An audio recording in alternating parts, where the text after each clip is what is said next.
নমস্কার, আপনারা দেখছেন জেলা বার্তা। আপনাদের সঙ্গে আমি শান্তিপ্রিয়া। সিউড়ির চৈতালি মোড়ে ধর্ণা এবং অবস্থান বিক্ষোভে সামিল হচ্ছে বিজেপি।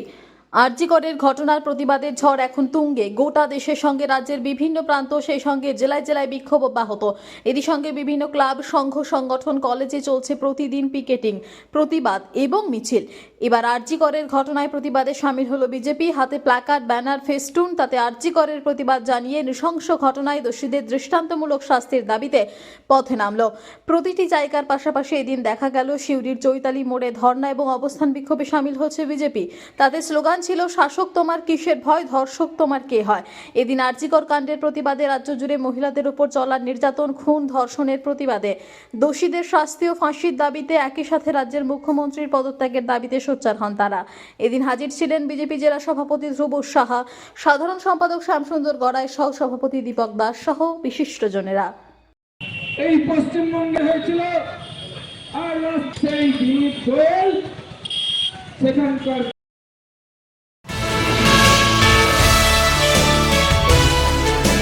ভাইপোর প্রেমিকার বাড়ির সদস্যদের হামলায় মৃত্যু হলো জেঠুর। ঘটনাটি ঘটেছে মালদার মানিকচকের গোবিন্দপুর এলাকায়। মৃতের পরিবারের অভিযোগ, পুলিশের উপস্থিতিতেই এমন ঘটনা। যদিও অভিযোগ পুলিশ অস্বীকার করেছে, তবে ঘটনা ঘিরে এলাকায় চাঞ্চল্য। মালদার মানিকচক থানার নূরপুর গ্রাম পঞ্চায়েতের গোবিন্দপুরের যুবকের সঙ্গে তার পাশের বাড়ির যুবতীর দীর্ঘ 4 বছরের প্রেমের সম্পর্ক। তাদের বিয়েতে নারাজ যুবতীর পরিবার। অবশেষে 2 মাস আগে গোপনে পালিয়ে বিয়ে করেন তারা। যুবকের বাড়ির লোকজনদের অনুরোধে চলতি মাসের গত শনিবার বাড়ি ফিরে আসেন তারা। এরপরই সোমবার যুবতীর বাড়ির লোকজন দলবল নিয়ে জোরপূর্বক যুবকের বাড়ি থেকে তুলে নিয়ে যায় যুবতীকে। নিজের প্রেমিকাকে ফিরে পেতে শ্বশুরবাড়ির লোকজনদের বিরুদ্ধে মানিকচক থানায় অভিযোগ করেন যুবক। বুধবার রাতে মানিকচক থানার পুলিশ আধিকারিক এসে যুবককে গ্রেপ্তার করে নিয়ে যায়। সেই সময় যুবতীর পরিবারের সদস্যরা ঘটনাস্থলে উপস্থিত ছিলেন। কেন তার ভাইপোকে গ্রেপ্তার করা হয়েছে তা নিয়ে সরব হন বাড়ির কর্তা তথা যুবকের জেঠু। এতেই ক্ষিপ্ত হয়ে যুবতীর বাড়ির লোকজন পুলিশের সামনেই 67 বছরের সুনীল মণ্ডলের উপরে চড়াও হয়, মারধর শুরু করেন। ঘটনাস্থলে অচৈতন্য হয়ে পড়েন সুনীল মণ্ডল।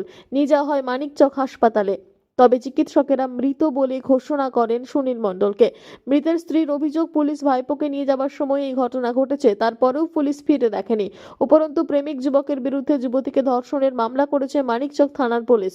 মৃতের ছেলে বলেন, মেয়ের বাবা ও কাকুদের মারে বাবার মৃত্যু হয়েছে। পুলিশ ঘটনা জানার পরেও কোনো ব্যবস্থা নেয়নি, তাই আমরা 18 ঘন্টা পর দেহ ময়না তদন্তের জন্য থানায় নিয়ে এসেছি। ভাইয়ের সঙ্গে মেয়েটি 4 বছরের প্রেমের সম্পর্ক, তারা রেজিস্ট্রি বিবাহও করে।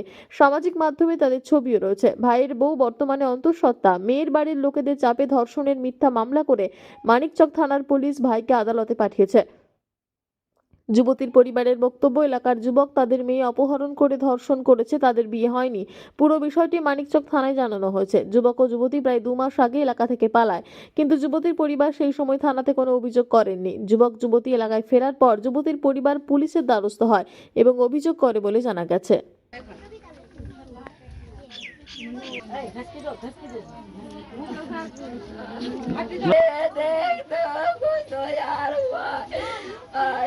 কোথায় পড়েছিল? মেরেছে তো, মেরেছে ও। আর দুটা ছেলে আছে বাড়িতে, আর একটা ছেলে আসছে রাস্তাতে আছে। এই যে আর এক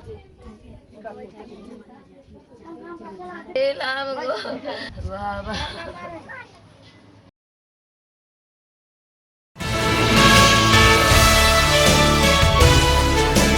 ফের মালদা মেডিকেল কলেজ ও হাসপাতালে ব্লাড ব্যাংকের রক্ত বিক্রির অভিযোগ। হাতে নাতে বিক্রেতা ও ক্রেতাকে ধরলেন ব্লাড ব্যাংকের কর্মীরা।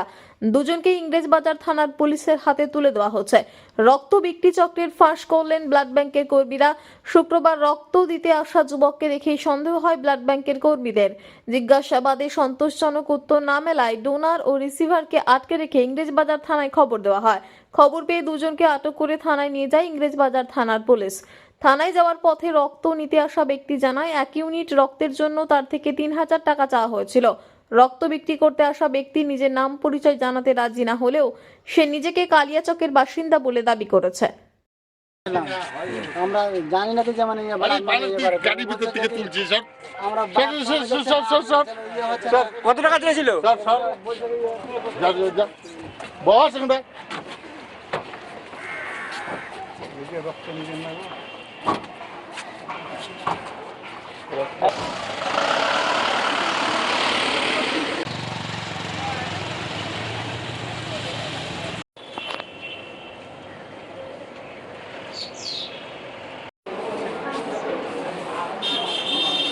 নিয়েছিলে? কত টাকা নিচ্ছিলে ব্লাডের জন্য? ব্লাডের জন্য কত টাকা নিয়েছো? কত টাকা নিচ্ছিলে? কোথায় বাড়ি? হ্যাঁ, কালিয়াচক। কত টাকা চাইছিলে? কত টাকা চেয়েছিল? নিয়ে নিচ্ছে একটি ছোট্ট বিরতি, ফিরে আসছি বিরতির পর। সঙ্গে থাকুন, ভয়ের সঙ্গে নির্ভয়ে। সিউড়িতে অত্যাধুনিক চিকিৎসা পরিষেবা নিয়ে এলো সৃজন পলিক্লিনিক। ওষুধের দোকান সহ অত্যাধুনিক মানের প্যাথোল্যাব, কম্পিউটার তথা অত্যাধুনিক মেশিনে রক্ত, মল, মূত্র ও থাইরয়েড পরীক্ষার সঙ্গে এখানে রয়েছে বিশিষ্ট চিকিৎসকদের বসার চেম্বার। রোগীদের স্বাচ্ছন্দ্যের কথা ভেবে সম্পূর্ণরূপে এসি নিয়ন্ত্রিত সৃজন পলিক্লিনিকে রয়েছে বসার সুবন্দোবস্ত, বিশুদ্ধ পানীয় জল ও টয়লেটের ব্যবস্থা। এখানে বসছেন সিউড়ি সদর হাসপাতালের বিশেষজ্ঞ চিকিৎসক সহ অন্যান্য শহর ও হাসপাতালের বিশিষ্ট চিকিৎসকরা। সৃজন পলিক্লিনিক ও প্যাথোল্যাব, সিউড়ি, বীরভূম। সিউড়ি সদর হাসপাতালের পাশে ফাঁড়ি ঘরের উল্টো দিকে। Mobile number 8373071019, 9474437713, 9434326822। ফিরে এলাম বিরতির পর। Shri Shri Thakur Satyananda shield football tournament দুবরাজপুরে। স্বামী বিবেকানন্দের অন্যতম বাণী হলো গীতা পাঠ অপেক্ষা ফুটবল খেলা উত্তম। তাই প্রতি বছরের মতো এবছরও বীরভূম জেলার দুবরাজপুর শ্রী শ্রী রামকৃষ্ণ আশ্রমের পরিচালনায় 61তম শ্রী শ্রী ঠাকুর সত্যানন্দ শিল্ড ফুটবল টুর্নামেন্টের সূচনা শুরু হলো আজ সারদা ফুটবল ময়দানে। জেলা নয়, রাজ্যের 8টি ফুটবল দল নিয়ে এই খেলা শুরু হয়। ফাইনাল খেলা অনুষ্ঠিত হবে 1 সেপ্টেম্বর। এই খেলা এতটাই জনপ্রিয় যে এই খেলা দেখতে বহু দূর দূরান্ত থেকে ফুটবল প্রেমী মানুষজন ছুটে আসেন। প্রসঙ্গত 1963 সালে স্বামী ভূপানন্দ মহারাজ তার গুরুদেব ঠাকুর সত্যানন্দের নামে এই খেলা শুরু করেছিলেন। ফুটবলের প্রতি যুব সমাজকে আকৃষ্ট করতে, পাশাপাশি মানুষের মনে আনন্দ দিতে এই খেলা শুরু করেছিলেন। এই খেলার শুভ সূচনা করেন বরানগরের শ্রী শ্রী রামকৃষ্ণ আশ্রমের সংঘপতি স্বামী গৌরানন্দজি মহারাজ।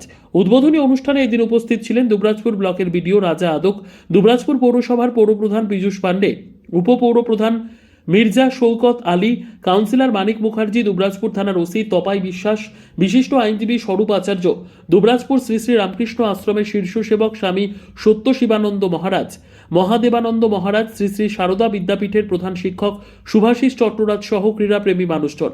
প্রসঙ্গত প্রদীপ প্রজ্বলন ও পতাকা উত্তোলনের পর খেলোয়াড়দের সঙ্গে পরিচয় পর্ব করেন উপস্থিত ব্যক্তিগণ। তারপর আরজিকর কাণ্ডে চিকিৎসকের মৃত্যুতে শান্তি কামনা করে 1 মিনিট নীরবতা পালন করা হয় এবং অপরাধীরা যাতে শাস্তি পাক এই অঙ্গীকারও করেছি বলে জানান দুবরাজপুর শ্রী শ্রী রামকৃষ্ণ আশ্রমের শীর্ষ সেবক স্বামী সত্য শিবানন্দ মহারাজ। প্রথম দিনের খেলায় মুখোমুখি হয় বর্ধমান বিশ্ববিদ্যালয় ফুটবল টিম ও Burnpur United club football team.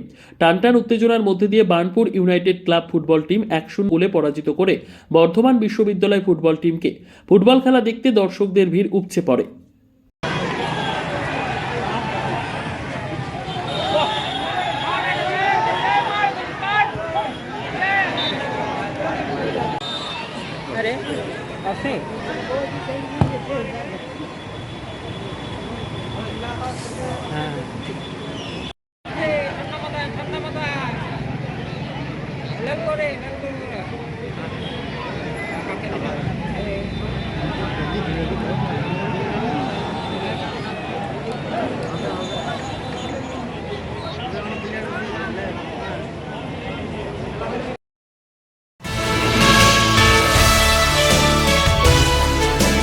Bolpur মহকুমা হাসপাতালে বিক্ষোভ।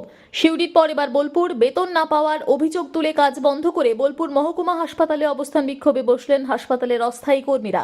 গত মাসের বেতন এখনো পর্যন্ত না হওয়ায় এদিন দুপুরে কর্মবিরতি শুরু করেন হাসপাতালের সাফাই কর্মী থেকে শুরু করে বিভিন্ন ওয়ার্ডের কর্মীরা ও নিরাপত্তারক্ষীরা। এজেন্সি মারফত তারা হাসপাতালে দীর্ঘ বেশ কয়েক বছর ধরে কাজ করে আসছেন। যতক্ষণ না তাদের বেতন দেওয়ার বিষয় সুনিশ্চিত করবে এজেন্সি, ততক্ষণ তাদের বিক্ষোভ চলবে বলে জানান অস্থায়ী কর্মীরা। এর আগেও সুপারকে জানানো হয়েছিল, কিন্তু কোনো সুরাহা হয়নি, তাই বাধ্য হয়েই অবস্থান বিক্ষোভ।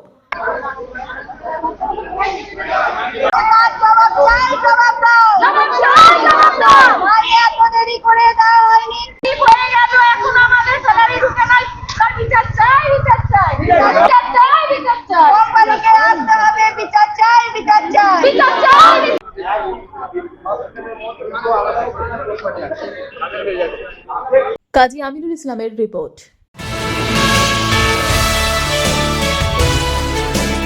আবারও বড়সড় সাফল্য মালদার বৈষ্ণবনগর থানার পুলিশের 320 গ্রাম ইয়াবা ট্যাবলেট সহ একজনকে গ্রেপ্তার করল বৈষ্ণবনগর থানার পুলিশ। ধৃতকে আজ দুপুরে মালদা জেলা আদালতে পেশ করে তদন্ত শুরু করেছে বৈষ্ণবনগর থানার পুলিশ। জানা যায়, গোপন সূত্রে খবর পেয়ে বৈষ্ণবনগর থানার পুলিশ গতকাল গভীর রাতে কলেজ রোড লক্ষ্মীপুর কালভার্ট এলাকায় হানা দিয়ে মোটর বাইক নিয়ে ঘোরাফেরা করতে দেখে পুলিশ আটক করে এক যুবককে। তার সঙ্গে থাকা ব্যাগ থেকে উদ্ধার হয় 320 গ্রাম ইয়াবা ট্যাবলেট, যার বাজার মূল্য আনুমানিক 8 লক্ষ টাকা। ধৃতের নাম শীষ মোহাম্মদ ওরফে শীষ মিয়া, বাড়ি বৈষ্ণবনগর থানার নতুন শ্রীকস্তি এলাকায়। আজ দুপুরে ধৃতকে মালদা জেলা আদালতে পেশ করে 10 দিনের পুলিশি আবেদন জানিয়ে পুরো ঘটনার তদন্ত শুরু করেছে বৈষ্ণবনগর থানার পুলিশ।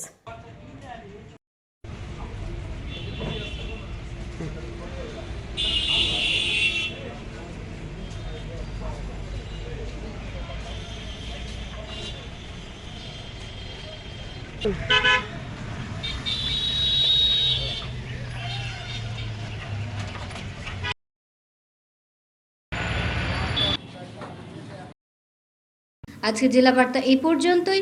নমস্কার।